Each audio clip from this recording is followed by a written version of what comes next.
By August of 1931, several people connected to Harry Powers had vanished, among them a widow and her 3 children and a woman from New England. For weeks, there were no leads, but no one could have prepared them for what would come next.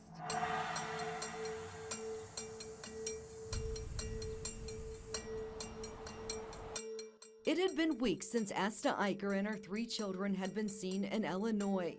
Police there started to investigate, looking closely into her last known contacts. One being a man from Clarksburg, West Virginia named Cornelius O. Pearson. Illinois officials called Clarksburg Police Chief Clarence Duckworth and asked him to take the local man into custody for questioning about the disappearance of the Eicher family. But there was only one problem. There was no one in Clarksburg named Cornelius O. Pearson. He had about 10 aliases. In this alias, the initials were COP, which spells cop, which is kind of funny. A detective realized the description did match that of Harry Powers, the man who ran the local grocery store with his wife Lulu. They'd soon learn the store's address, 111 Quincy Street, was listed as the home address for a busy post office box belonging to a Cornelius O. Pearson. So there's something tying 2 aliases together. Powers denied knowing anything about Asta Eicher and her children when police came knocking. But a garage on the Quiet Dell farm where Powers lived with Lulu got their attention. They decide they really need to look in that garage. They just needed a warrant. What they do is they find a judge who gives them a warrant to investigate him for bootlegging. Prying the lock from the door, and it didn't take long for the police to know they were getting close.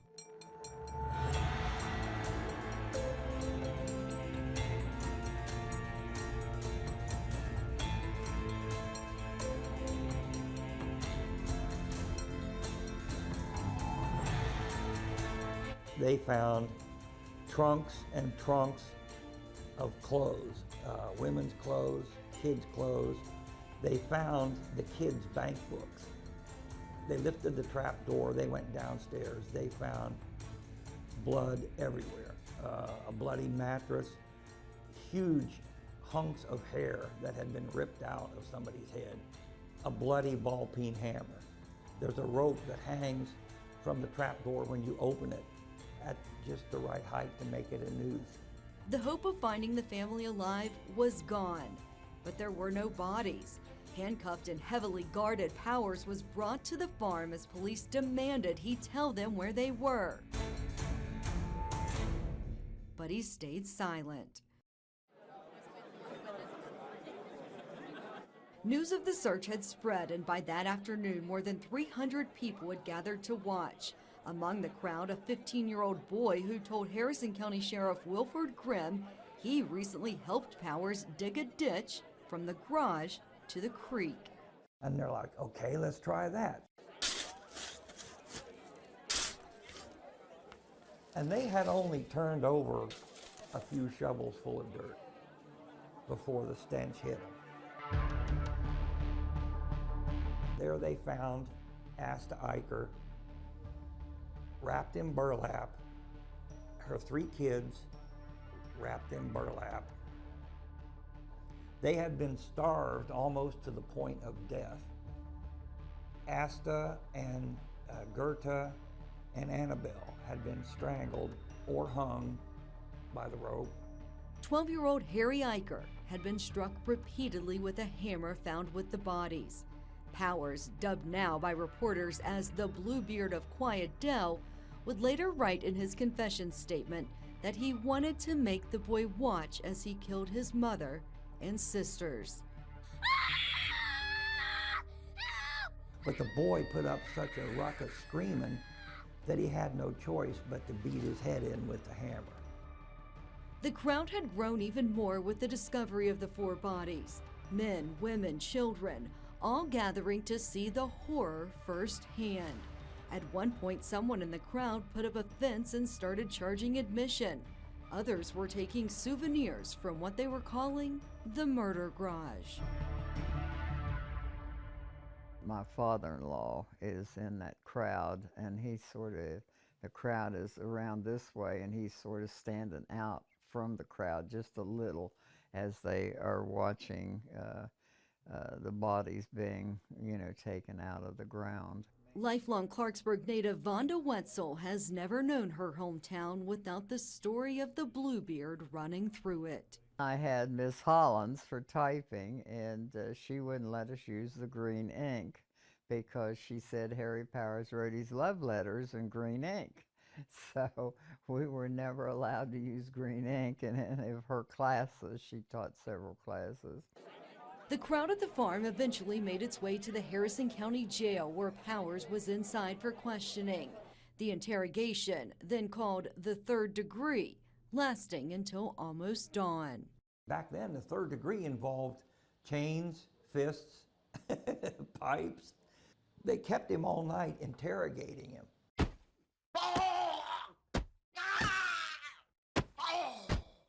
When it was done, he looked like Mr. Potato Head that somebody had blindfolded, put together with like an eye here and an eye here. And his face was, although it seems that he took the beating well and didn't cave in until the wee hours of the morning when he finally said, "I've had enough, I did it, I killed him, I'll write whatever you want." By then, another body had been discovered, a dark-haired woman who appeared to have been buried about 3 weeks.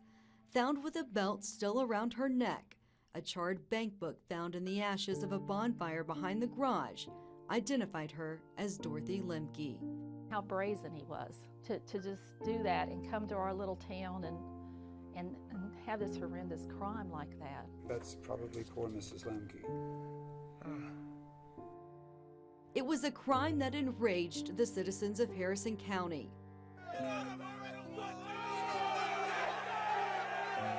On September 20th, 1931, an angry mob of nearly 5,000 people surrounded the county jail and demanded Powers be released to them to swiftly administer justice. The Clarksburg Fire Department helped try and dispel the crowd that only tore its fire hoses to keep from being sprayed with water. It took hours for police to get it under control, sneaking Powers out in the middle of the night to Moundsville Prison to keep him from being killed. I think they understood that their responsibility was to preserve him until the trial and to defend him until the trial, because he's innocent until he's proven guilty. And so they carried him off to Moundsville. The courthouse here in Clarksburg was under construction, moving the trial here to where Moore's Opera House once stood. Reporters from across the nation came here to cover the trial of the century. They were packed alongside hundreds of community members who were hungry for justice and lining up every day to get a seat inside. They had reporters there from Alaska. This was the big story in America. The trial took just 5 days. On December 12, 1931, Judge John Southern sentenced Powers to death by hanging, writing that he was to die at Moundsville on March 18, 1932, between sunrise and set. It's back to Moundsville for execution. He arrived here in the penitentiary in December 1931. His execution here at the West Virginia State Penitentiary in Moundsville would mark the end of a haunting chapter in West Virginia history. It would become Harry Powers' final stop in a murderous journey that investigators don't think started and ended in Harrison County. What he'd tell the warden just before his death that would earn him a spot as one of the country's most notorious serial killers.